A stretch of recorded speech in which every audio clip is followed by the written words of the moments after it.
پیارے بچوں، آج ہمارا سبق ہے درد کا مارا،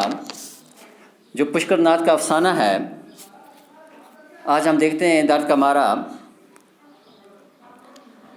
جب لڑکی تیسری بار اس کی دکان کے سامنے سے گزر گئی تو سمجھو نے حقے نے منہ سے نکال کر اس چیتے کی بچی کی طرف دیکھا جو دکان کے اندر اخروٹ کی لکڑی کی منشقت تپائی پر کھڑا جیسے اپنی ماں کا انتظار کر رہا تھا۔ درد کے مارے میں ایک لڑکی کی کہانی ہے۔ جو لڑکی سمجھو کہ دکان میں جاتی ہے اور حقے کو اٹھا کر ایک چیتے کے بچے کے منہ سے لگاتی ہے جو اخروٹ کی لکڑی کی ایک ٹپائی پر کھڑا ہوتا ہے۔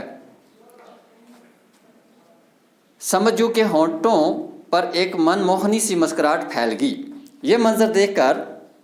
سمجھو مسکرا گئے، ان کے ہونٹوں پہ ایک مسکراہٹ سی آ گئی، اور پھر رفتہ رفتہ یہ مسکراہٹ ایک اداسی کیفیت میں تبدیل ہوگی۔ پہلے تو وہ مسکرائے، لیکن آہستہ آہستہ جب انہوں نے غور سے اس کو دیکھا تو ان کی مسکراہٹ جو ہے وہ اداسی میں تبدیل ہوگی۔ اداسی کا یہ مہین سفید دوپٹے اس کے وجود پر لہراتا رہا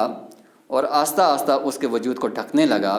جیسے جنوری کی یخ بستہ راتوں میں برف کے گالے دھیرے دھیرے درختوں کو ڈھک دیتے ہیں۔ یعنی کہ اس کی مسکراہٹ جو تھی وہ درد میں، وہ اداسی میں اس طرح تبدیل ہوگی کہ جیسے کہ سردیوں میں برف کی سردی جو ہے وہ آہستہ آہستہ اپنے آس پاس پیڑ پودے، زمین وغیرہ سب چیزوں کو ڈھک دیتی ہے، ویسے ہو گیا۔ بانڈ پر سمجھو کی دکان اس زمانے سے تھی۔ بانڈ جیسے کہ ہم نے سری نگر میں دیکھا ہے، لال چوک میں کہ بانڈ جو ہے، تو سمجھو کی جو دکان جو ہے وہ اس وقت سے تھی جب موجودہ ایمپوریم کے شاندار عمارت میں انگریز ریزیڈنٹ رہا کرتے تھے۔ یعنی کہ انگریزوں کے وقت جب انگریز ریزیڈنٹ روڈ سری نگر میں رہا کرتے تھے، اس زمانے کی بات ہے۔ جب انگریز یہاں پہ رہا کرتے تھے اس زمانے سے اس کی دکان وہاں پہ تھی، اور جب شام کو انگریز مرد اور عورتیں بانڈ کی سیر کیا کرتے تھے اور سری نگر کلب میں رات گیر تک فوک اسٹرائٹ اور واٹلر کی دھنیں سنائی دیتی تھیں، اس زمانے میں بھی Samad and sons furriers and taxidermists کی دکان مشہور تھی۔ کہا جاتا ہے کہ بانڈ پر سمجھو کی دکان اس زمانے سے تھی جب وہاں پہ انگریز ہوا کرتے تھے، اور جب شام ہوا کرتی تھی تو انگریز مرد و عورت جو ہوتے تھے وہ وہاں پہ سیر سپاٹے کے لیے نکلتے تھے، وہاں پہ تفریح کے لیے نکلتے تھے، اور سری نگر کے کلب میں رات کے یعنی کہ رات دیر تک وہاں پہ مشہور مغربی رقص ناچ جو ہوا کرتے تھے، تو وہ یہ لوگ وہاں پہ ان کی دھنیں سنائی دیتی تھی، یہ لوگ وہاں پہ رہا کرتے تھے۔ اس زمانے میں بھی Samad and sons furriers and taxidermists کی دکان مشہور تھی۔ انگریزوں کے وقت میں اس زمانے کی بھی بات ہے کہ اس زمانے میں اس شخص کی یعنی کہ سمجھو کی جو دکان تھی وہ مشہور تھی، اور انگریز عورتیں اس دکان میں سمور کے مبلاس کے آرڈر بک پر بہت چاو کے ساتھ دستخط کیا کرتی تھی۔ یعنی کہ اس کے دکان پہ آ کے وہ اپنے سامان کا آرڈر دیا کرتی تھی، وہ اپنے پوشاک لباس وغیرہ جو ہوتے تھے، یا بالوں والی کھال کا یہ تاجر تھا تو اس وقت اس سے کافی ڈیمانڈ دیا کرتے تھے۔ انگریز مرد تو سمجھو سے جانور اور پرندے بہت شوق سے خریدا کرتے تھے۔ یہ انگریز لوگ جو ہیں یہ سمجھو سے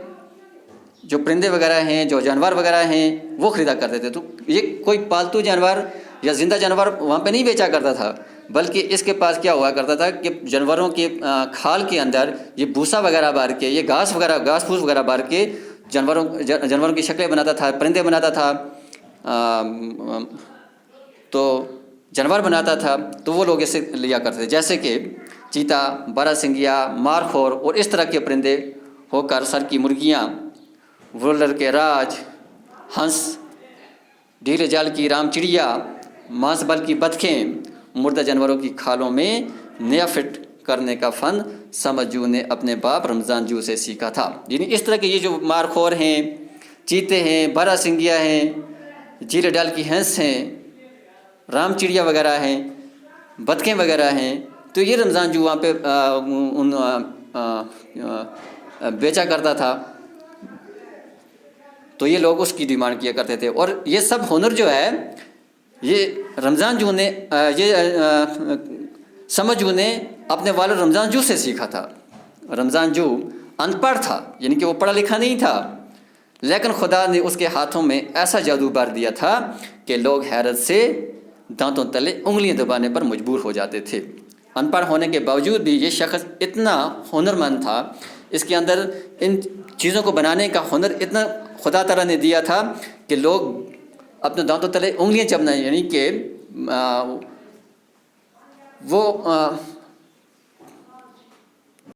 وہ حیران ہو جاتے تھے کہ انسان کس طریقے سے یہ چیزیں بنا لیتا ہے.